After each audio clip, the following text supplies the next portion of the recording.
Hi viewers, welcome you once again to Micro Learning. This is Shailaja. So today we are going to see the continuation of the 6th chapter. It's going to be 6.4 to 6.5.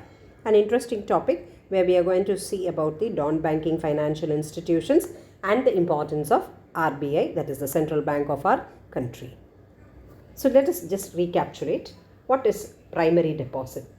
So what is primary deposits? The customer gives cash to the bank and the banker creates a book debit on his name, is known as primary deposit. Okay. And what is credit creation? Credit creation is nothing but multiplication of loans and advances. So already we have seen this in the previous slide. So just a recapitulation of it. So today we are going to see, have you seen these pictures? Definitely you would have seen these pictures. Where you would have seen these pictures? GIC, LIC and UTI. These are supposed to be non-banking financial institutions. Okay. So here you have some industrial structures, like how do they give loans, non-banking financial institutions, like they give away loan to the companies, they invest in companies, then they equip the companies, then they do hire purchase business and all these things. You can see mutual funds over here. These are all supposed to be non-banking financial institutions which support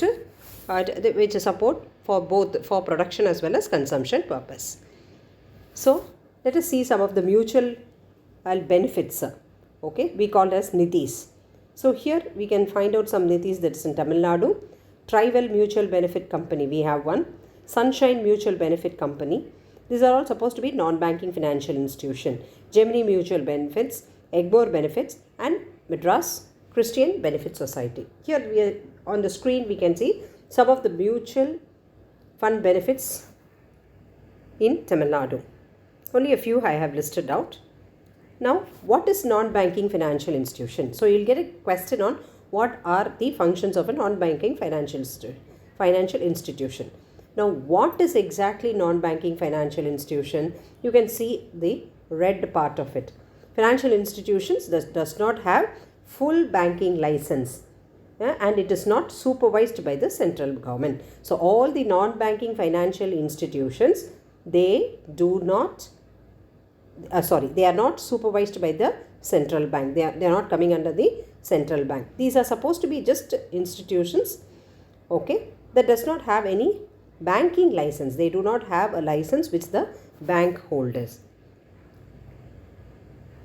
A non-banking financial institution do not carry on pure banking business. It's not fully how the bank does the transactional process. It's a little bit different. They will carry on other financial transactions. That is, they receive deposits and they give away loan. This the bank also does. Same way the non-banking financial institution also does. Okay, it is also mobilizing people's saving. Then, and what does it do? It finance expenditure on investment activities. Suppose you want to do some investment activities, you can approach the non-banking financial institution. They support you. Then, there are institutions which undertake borrowing as well as lending. Okay, so both ways, two ways they help you. You can borrow as well as they will lend you money. They operate in both money and capital market. So, non-banking financial institutions can be broadly classified into two categories. One is stock exchange, the other is supposed to be other financial institutions. So, if they ask you the question, what are the classifications of non-banking financial institution? Please write stock exchange and other financial institutions.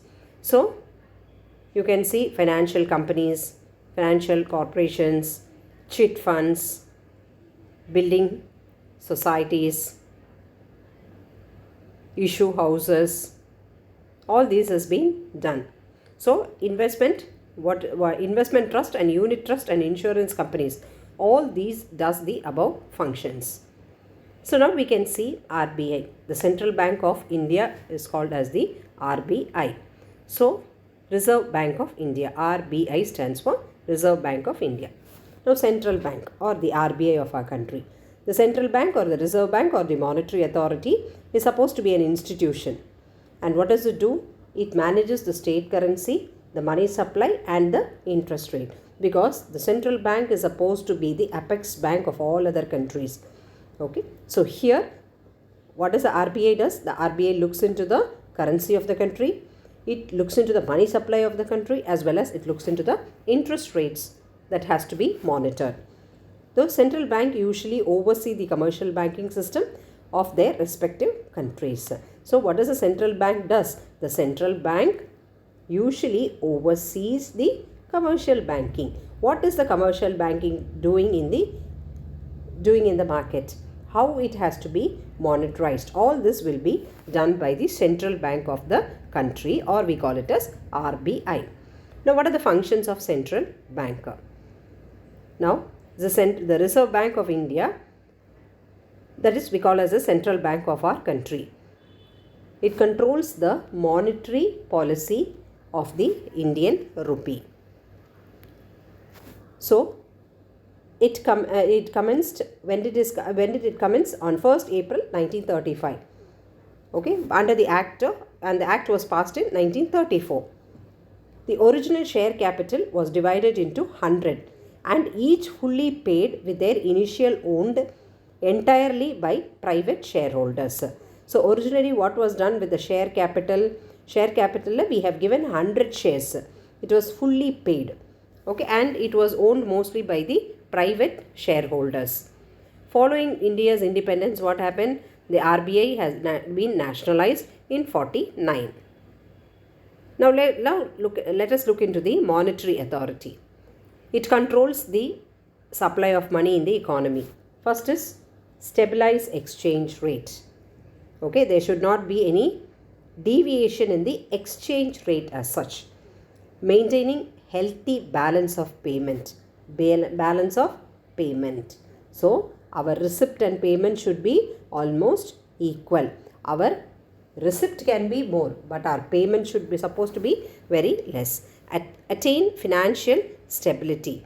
Then you have to control inflation. Strengthen banking system. All these are supposed to be the functions. The second one is issue of currency. Who is the sole authority of issuing currency? It is naturally the RBI, because no one else can issue the currency. So the objective is to maintain the currency and credit system of the country. It is the sole authority to issue currencies, and it controls the fake currency.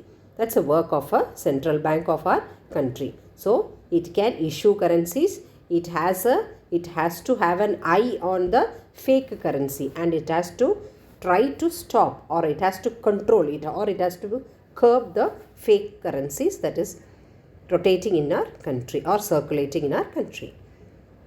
The issuer of banking license. Okay, who gives away the license?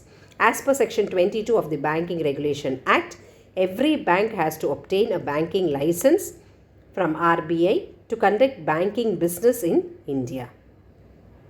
Now what is the history, or it is supposed to be some of the functions? So on the screen you can see some history of the RBI.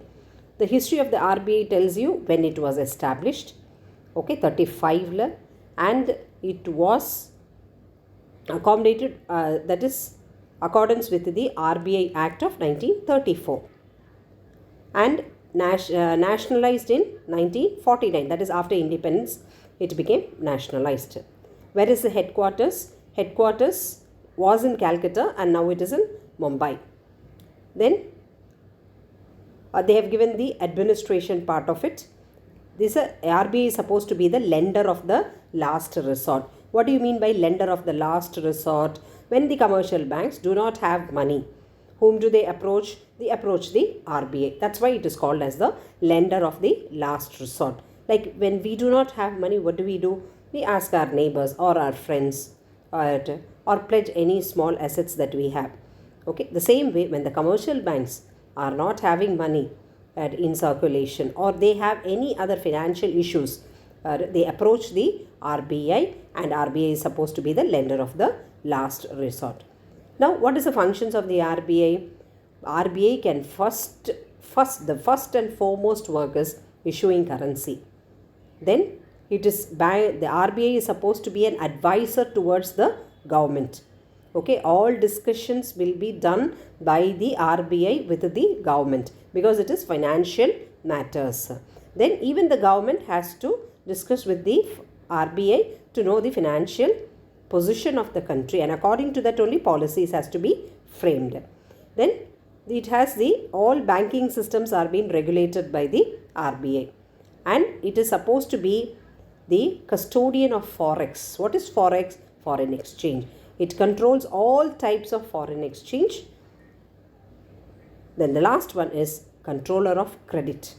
Okay, no money transaction should be done if the order is done by the RBI. If the RBI says the credit transaction has to be stopped, immediately the commercial bank has to follow it. It will curb it. Otherwise, the vice versa of it. If the RBI instructs to give away credit towards the public, immediately the commercial bank lowers the interest rate and gives it in the form of loan. This is supposed to be the history, the administrative functions of RBI. So please go through the slides once again, and those who are watching the channel for the first time, please like, subscribe and comment your views to Micro Learning. This is again Shailaja signing off from all of you. Thank you very much.